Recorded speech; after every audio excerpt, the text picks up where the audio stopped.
Hello ভাইয়া, কই তুই? বন্ধুদের সাথে ঘুরতে আসছি। কেন, কি হয়েছে? তুই তোর পকেটে কি রেখেছিলি? কেন, তুই আমার পকেট চেক করেছিস নাকি? আরে শোন তো, কি বল। আমি তোর ঘর গোছানোর সময় তোর পকেটে ধরিনার পাতা পেয়েছি। কেমন না লাগে? রাগ দেখাস কেন? আরে এগুলো তারপর রান্না করার সময় ধনিয়ার পাতাগুলো তরকারিতে দিচ্ছি। এখন আব্বু আম্মু খেয়ে কি সব আবোল তাবোল বলতেছে। কি বলতেছে? বাবা বলতেছে আমি আকাশে উঠতেছি, মা বলতেছে আমি চাঁদের দেশে যাচ্ছি। আর কি কি বলে? বাবা বলতেছে আকাশের উপর দিয়ে নাকি বিয়ের সব যাত্রী যাচ্ছে, মা বলতেছে চাঁদের দেশে নাকি বর দেখতে যাবে।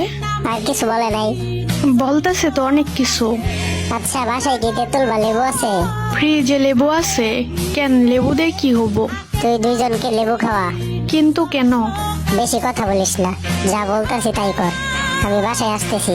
আচ্ছা ঠিক আছে, তাড়াতাড়ি আয়। আসতেছি। ওই ভাইয়া, তাড়াতাড়ি বাড়িতে আয়, আমারও জানি কেমন কেমন লাগে এখন। তুই ওই খাবার খাইছিস নাকি? তোর সাথে কথা বলতে বলতে খাইলাম। কাম সারছে রে।